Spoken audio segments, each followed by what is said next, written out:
Starting with the carving of all anterior permanent teeth, the common factor that we will be doing is dividing, as we spoke earlier, dividing the crown and the root as per the length measured or the measurement given in the textbook.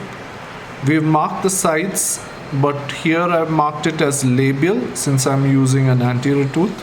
So going to make an anterior tooth, so labial for the labial surface. If it is for posterior, we would have used the term buccal, palatal, mesial and distal. So mark the sides. After that, I'm dividing the labial surface, the crown portion, into 3 equal halves. So cervical third and the middle junction between the middle and the incisal third. So I've divided it into 3 parts. Likewise, I would like to draw a line through the center from distal crossing the incisal all the way to the mesial. So this is a central point of the block. I'm marking it on the distal all the way from the root or from the base all the way to the incisal, and then finally making it to the mesial side. So this is the center of the block, demarcating the center of the block or the long axis from mesial. This is now the mesial side I'm talking about, crossing the incisal and also on the distal.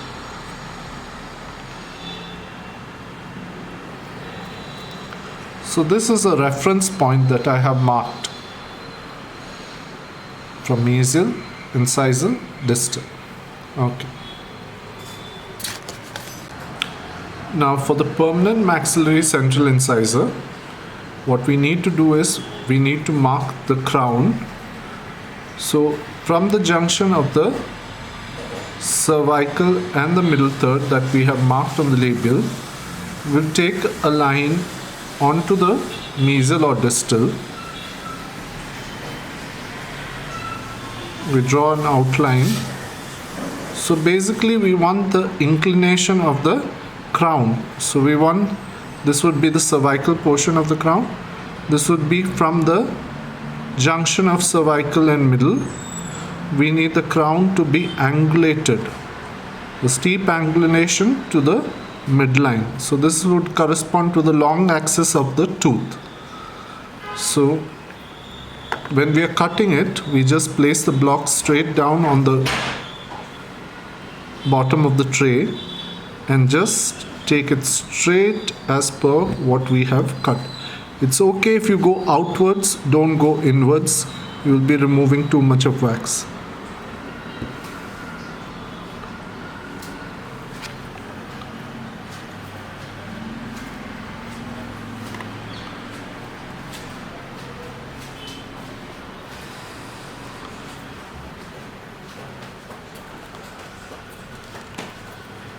So this angulation we have got now on the labial surface should be smooth.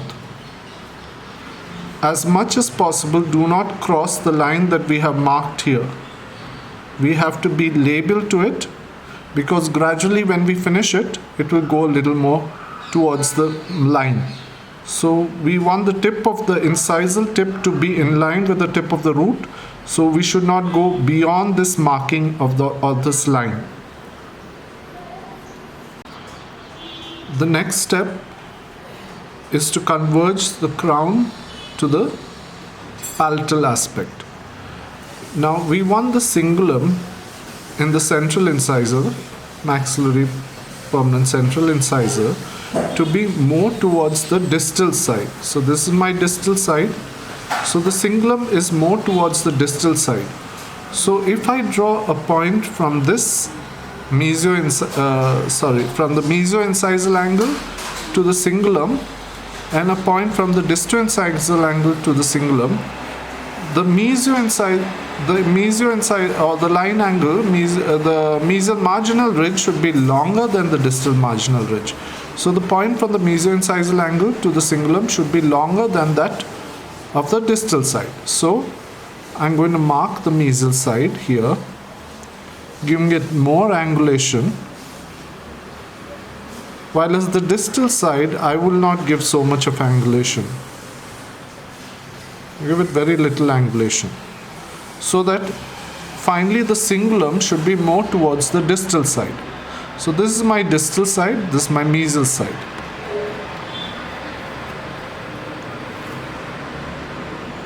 Now placing my lacrons on that line, I'll take it straight down. Be careful as you do this step. Straight down to the cervical line.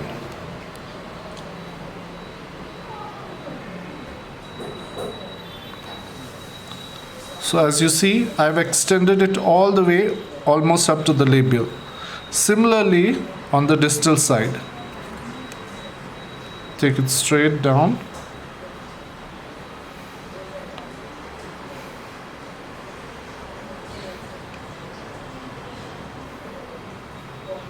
So with this step you can see that the mesial marginal ridge is longer than the distal marginal ridge, and my future cingulum should be more towards my distal side. So you can see that the crown is also converging from labial, this is the labial, to the palatal. So it's converging towards the palatal. Now this midline has faded off from the crown portion because I've cut the back, so I will re-establish that outline from the mesial onto the incisor, going to the distal.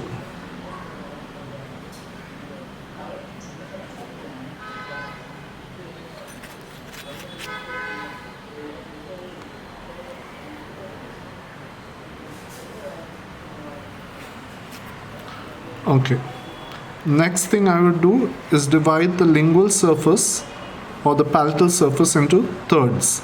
So this is my cervical third where the cingulum will be. This is my middle third, junction between the middle and the incisal third. So I have divided the crown into thirds on the palatal side also. Now I would draw an outline from the junction of the cervical third and the middle third. I draw a sort of a curved outline because this is the concave portion of the lingual fossa. So I'm drawing a curved outline, but if you see, I have not come up to the outline of the midline of the tooth or the long axis of the tooth. I'm keeping it at a distance. So I've got a sort of a curved outline drawn out here. Now what I will do is take my lacrons, place it at the junction of the cervical and middle third, and I'll scoop my wax out in a curved direction. Curve it and scoop it out. Now if you find this step little difficult in the first place, what you can do is just cut the wax straight and gradually curve it. Tell me when to start. Yes, start. Now this is the labial aspect where you can see there is a ridge here which actually is indicating the crest of curvature on the labial part, which at present is at the junction of the cervical and the middle third. Gradually when we finish, this crest of curvature will come more towards the cervical.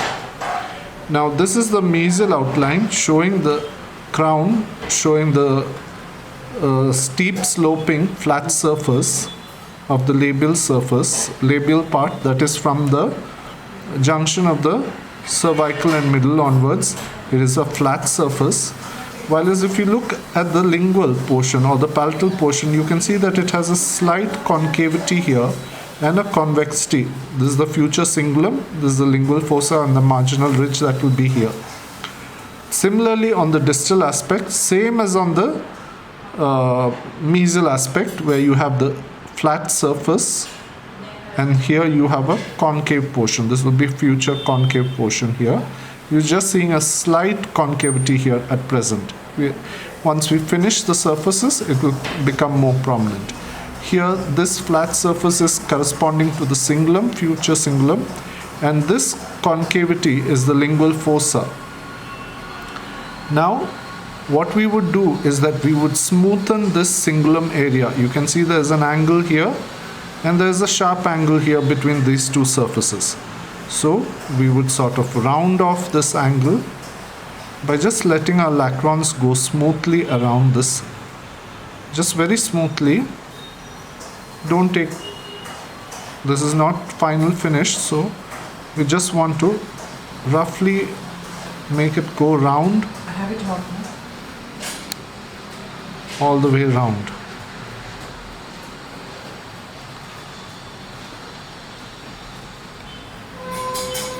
So that this gets a round outline or a convex outline on the cingulum area.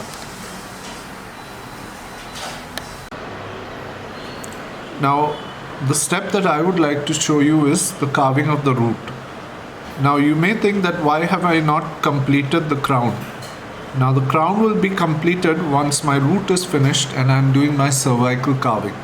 So first you can see that the crown is converging and there is wax here, there's wax here also. So I'm going to remove the wax straight down for the root, straight down. I'm not taking it inside, I'm just taking it straight down.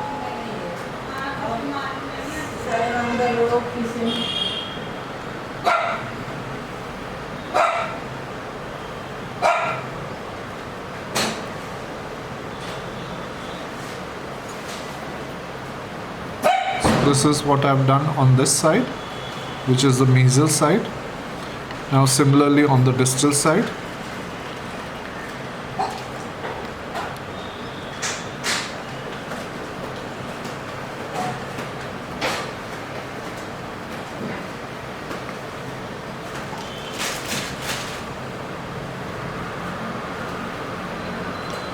So I'll just smoothen it slightly. So you can see it's like just a column. It's not converging, it's not having any shape. It's just on the lingual that I have just taken it straight as per the shape of the crown. Now, I need to converge the root to the apical, both mesially, distally, as well as from when I look from the mesial or distal side, palatally and labially. So at the apical portion, so at the junction, so if I divide the root now into three halves, cervical and the junction between the apical part of the root and the middle part of the root. Now I will gradually taper it down. So on the labial side, I'm just tapering it slightly at the apical, junction of the apical and middle third. So I've given a taper here. Now this you can see it's more from the junction here at the, I've divided it crown into 1, 2 and 3. So this is more from the middle third that I've taken this convergence. Gradually, it's supposed to be a gradual convergence, so I can restrict my convergence a little. So I'm not giving so much of convergence. I gave a little too much on that side. And when you're converging, make sure that you're converging in such a way that the lingual side or the palatal side you're removing more as compared to the labial side, so that the root is also converging towards the lingual. Similarly from the labial side, just slightly I'm taking it at the apical to the base, slightly converging it, and slightly again on the palatal side.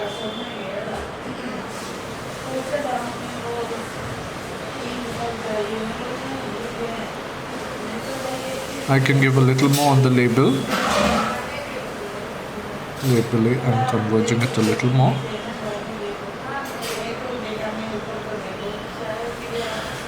So I have a convergence. You can see a slight convergence from the labial and from the palatal side, as well as from, if I look at the tooth, from the mesial side as well as the distal side. Now I'll just take my lacrons and run it along the corners to round off the corners.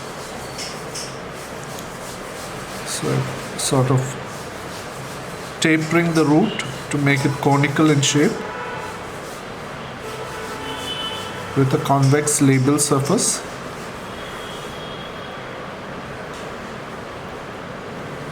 Mesial surface, gradually tapering it so that it becomes conical in shape, and the distal surface as well, and giving more convergence towards the palatal surface, so that the crown should the root should converge towards the palatal. We know that when we take cross section of the root, it should be triangular in outline. So here I'm just taking it from the cervical to the apical.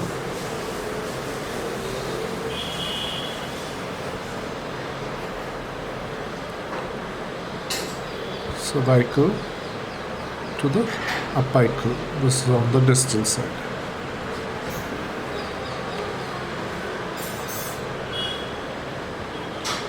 Round off the sharp angles on the lingual, starting from the mesial, bring it to the lingual. So whenever I'm finishing the root portion, I'm starting from either the mesial or the distal and coming towards the lingual.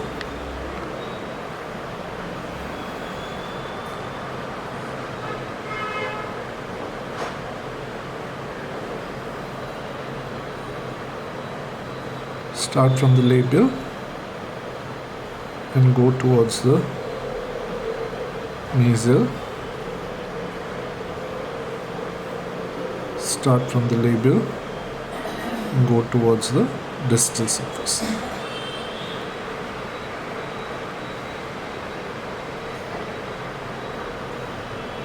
So you can see the only thin shavings that I'm doing. I'm not removing bulk. I'm making it as thin shavings.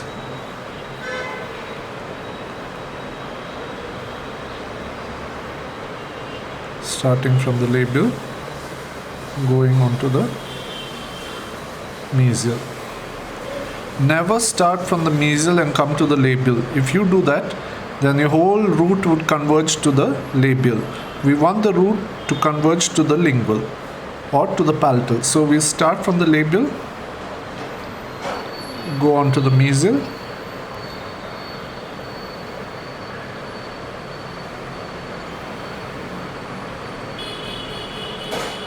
flatten the base, also smoothen the base.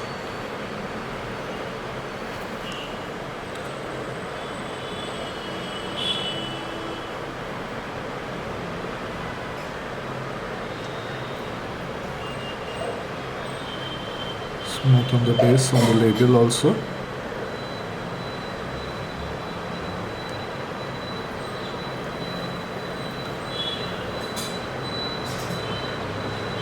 Start from the labial, go towards the distal side and converge it to the lingual.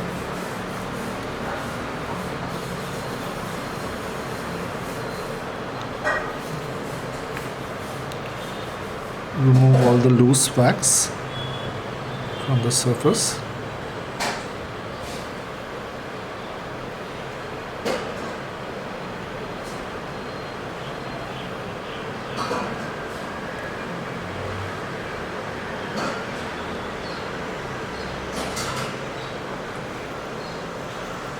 We want the base to be uniform, not at different levels.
So you can see that my root is now getting a sort of a very conical shape.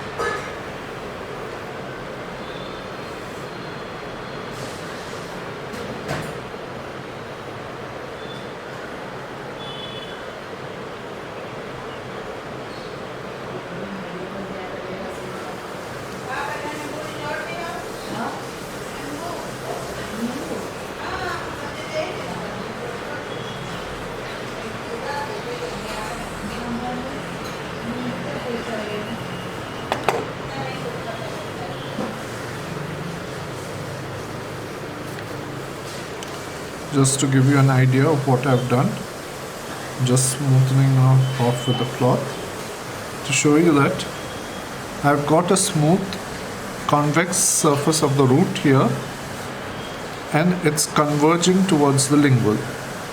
Now it's still bulky. I need the tooth to remain bulky till I do the cervical carving. Now I need to start with the cervical carving. I will outline the cervical line as it should be on the labial aspect.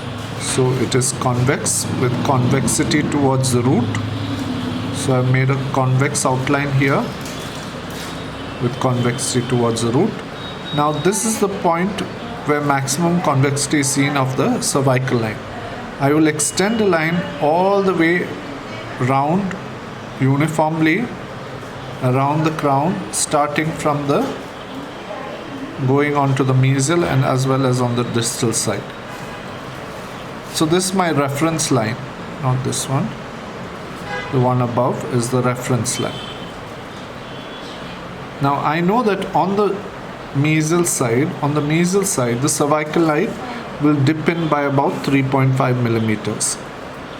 So I'll dip it in by 3.5 millimeters here, coming back to the cervical line cingulum area, cervical line here.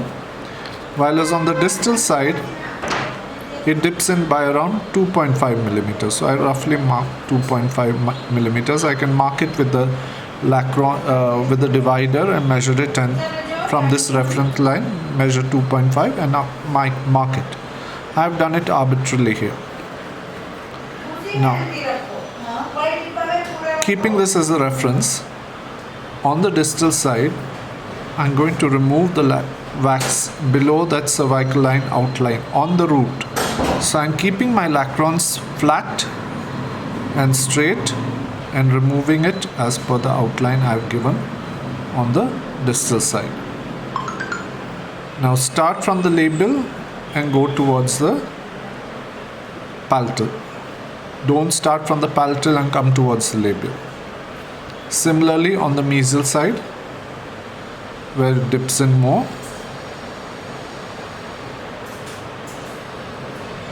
keeping the lacrons flat on the surface, remove the wax.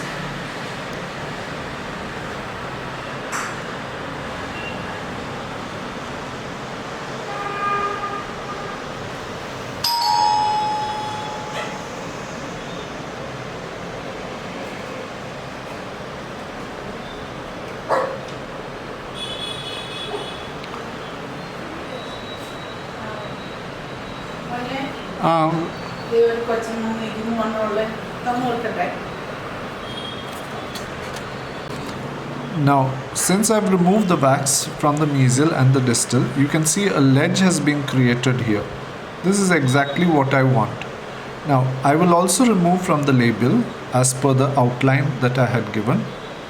More from the mesial and the distal sides. The tooth is bulky, so we can reduce it.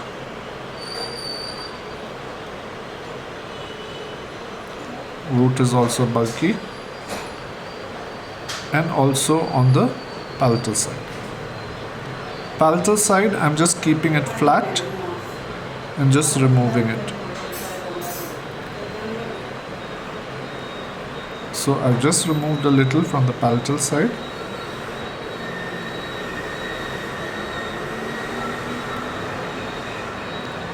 So it is sticking out nicely all round. You can see the root also is more here than here, so it's more bulky on this side. So what I'll have to do is I'll have to smoothen the root so that it has uniform thickness on the mesial side.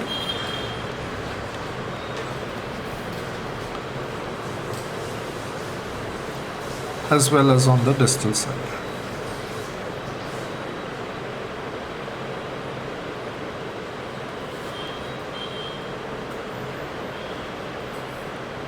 Sorry, this is the mesial side and that was the distal side earlier.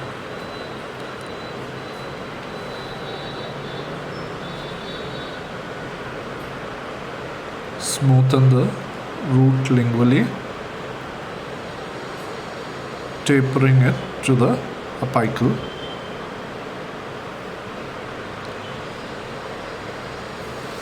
Be careful. Sometimes the lacrons gets caught in the wax and excess of wax is removed. Smoothen the root.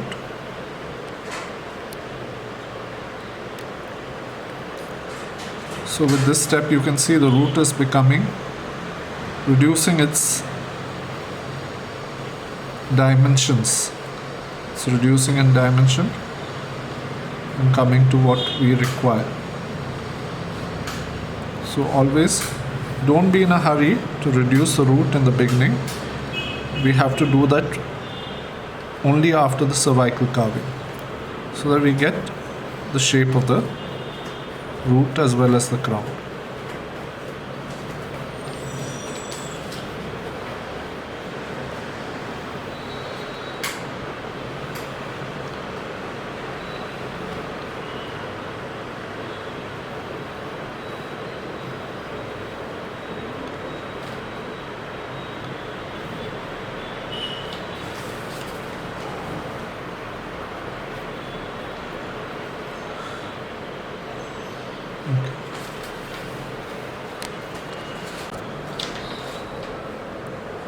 Now I have to give the cervical finishing of the crown portion. Now you can see that the crown is sticking out all over. It's very irregular. Okay, so we need the cervical finishing of the crown. So you keep your lacrons cover on the crown here. Just go from the labial towards the mesial. Similarly, take it so it's convex here in the labial portion. So I'm just going to remove this in a convex direction.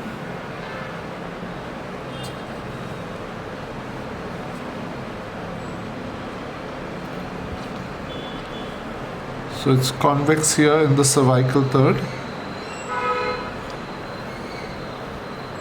Keep it like that. Now the mesial side. Sorry, this is the distal side. So I place my lacrons here at this ledge portion on the crown portion and I just make it go round. All the way round. Taking it to the lingual.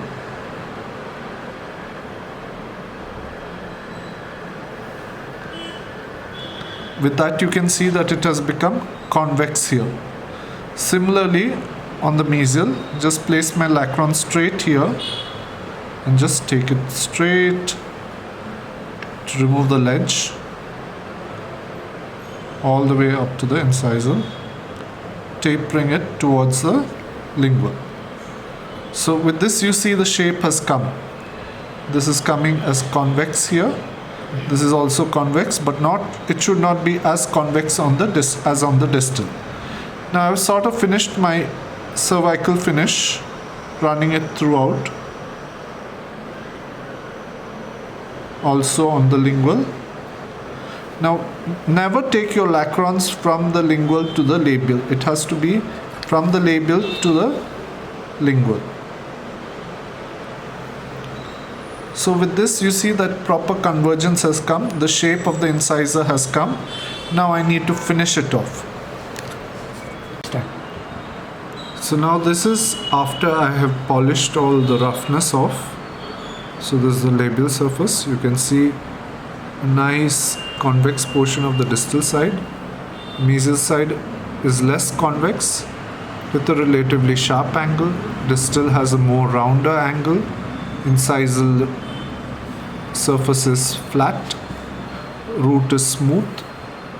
Turning it towards the mesial side, you can see the crest of curvature here. It has come more in the cervical third.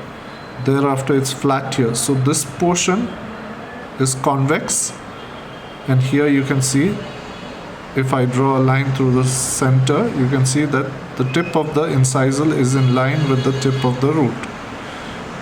You can see the convexity of the cingulum, concavity, slight concavity of the distal marginal ridge, and here again a convex portion which corresponds to the incisal ridge. Similarly, the mesial side, the lingual side, you can see a ridge because the root is converging towards the lingual. So you can see that you can see a part of the mesial and distal surfaces of the root, as well as a part of the mesial and distal surface of the crown. The marginal ridge are supposed to be more prominent. So here we have a lingual fossa that should be circumscribed superiorly by the cingulum, mesially and distally by the marginal ridges, and incisally by the linguoincisal ridge. Now I need to carve the lingual fossa, so I need to give it the shape. Now here the lingual fossa, it has a shape that seems to be protruding like a W, but please do not mention this when you are writing anything in the exam. So it's not a W, but the shape has a sort of a W shape here. So I've given the highlight, the outline form of a W, and accordingly, using the back side of the lacrons, I will remove from either side within the marginal ridges to deepen the lingual fossa a little. So I have a slight extension here from the cingulum that is projecting into the lingual fossa. Thus, the shape of a W that we had spoken about.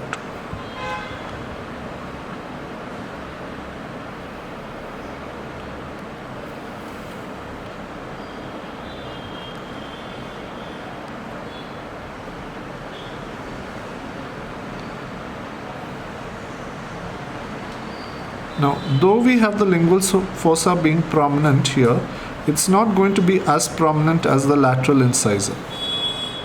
So I'm just removing everything to make the marginal ridge a little more prominent. And this I will need to polish.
So this is the finished surface of the lingual fossa. Okay, if you want, you can highlight that portion a little more. I'm just leaving it at this level.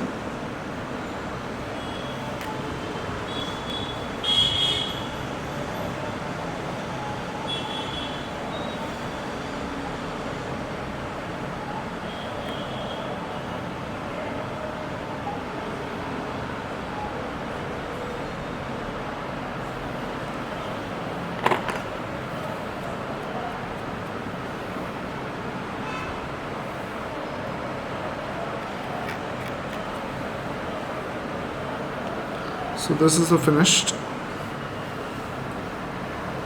surface of the lingual. Using my muslin cloth, just highlighting it a little. So you can see it has a sort of a W-like appearance. So that is the lingual surface of the lab.